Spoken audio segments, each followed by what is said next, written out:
Shalom semuanya. Di sini sekarang saya akan menjelaskan kalian teknik bermain catur, yaitu teknik fork. Teknik fork adalah teknik yang intinya tuh suatu bidak mengancam bidak lain, dengan catatan bidak yang diancam ini bisa 2 atau lebih.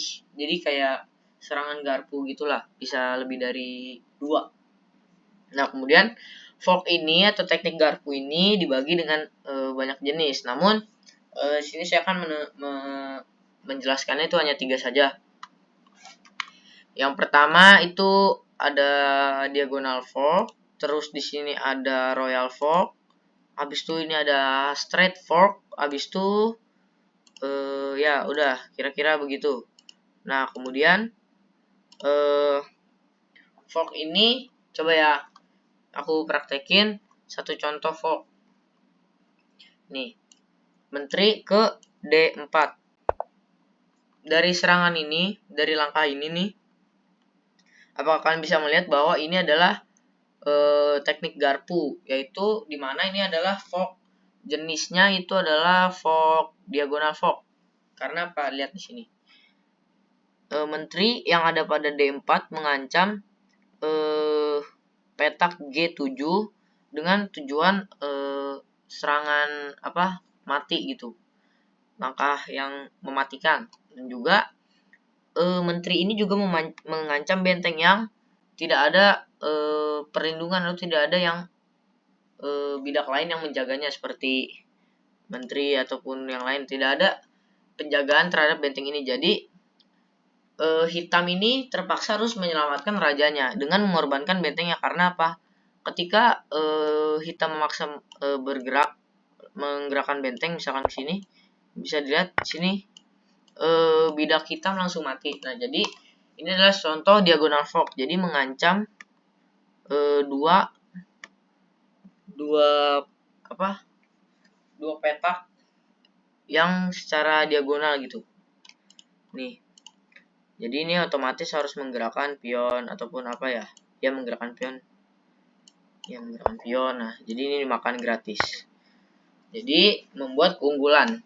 Jadi setiap teknik yang ada itu dibuat untuk mendapatkan keuntungan dan kemenangan. Nah, selanjutnya ini adalah royal fork. Royal fork harusnya lebih familiar ya kepada kalian yang misalkan sudah pernah belajar catur.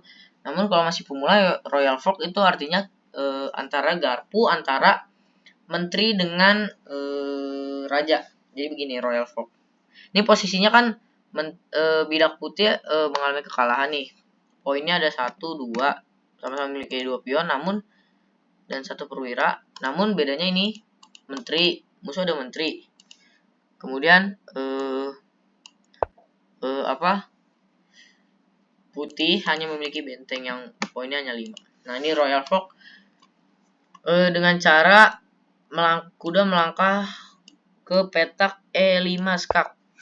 Bisa dilihat langkah kuda kan L ya.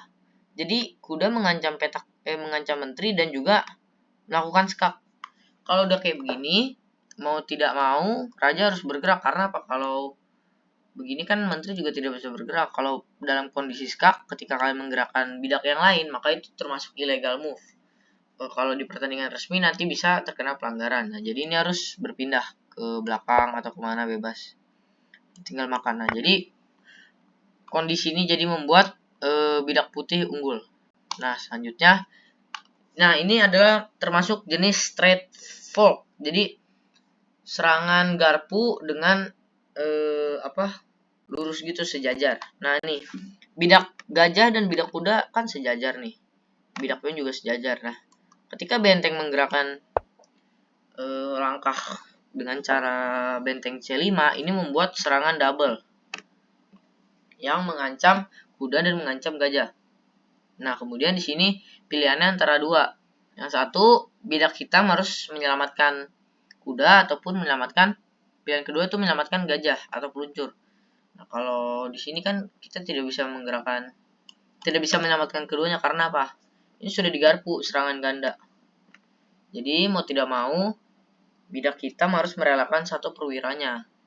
Misalkan merelakan peluncur, udah mundur. Nah, ini dimakan. Jadi membuat keunggulan secara kualitas ya. Kemudian di sini ada fork lagi. Nih, mengancam juga. Kuda mengancam menteri dan mengancam benteng. Harus menggerakkan menteri karena menteri ini poinnya atau nilainya itu lebih tinggi daripada benteng. Jadi kita mengalami kekalahan. Nah, di sini aku mau nambahin catatan bahwa setiap bidak itu bisa melakukan fork atau garpuan. Nah, untuk garpuan terhadap gajah dan pion itu kalian bisa cari sendiri karena itu lebih mudah ya untuk garpu itu. Nah, ini untuk raja, coba temukan langkah terbaik yang bisa membuat hitam unggul lah. Nggak unggul juga, minimal bisa meminimalisir kekalahan. Nah, dengan cara raja naik ke petak G7. Lihat, mengancam double, serangan double sama seperti straight fork, mengancam double juga. Bedanya kalau ini dilakukan oleh raja dan tapi ini bukan straight, ini namanya fork biasa, garpu. Jadi serangan dua secara langsung. Nah, ini harus bergerak salah satu. Nah, di sini boleh. Nah, itu adalah contoh teknik fork yang ada beberapa jenis. Nah, semoga kalian bisa memahami teknik ini dan teknik-teknik lainnya. Terima kasih. Kalau ada kekurangan mohon maaf. Kalau ada yang ingin ditanyakan boleh ditaruh di kolom komentar. Terima kasih.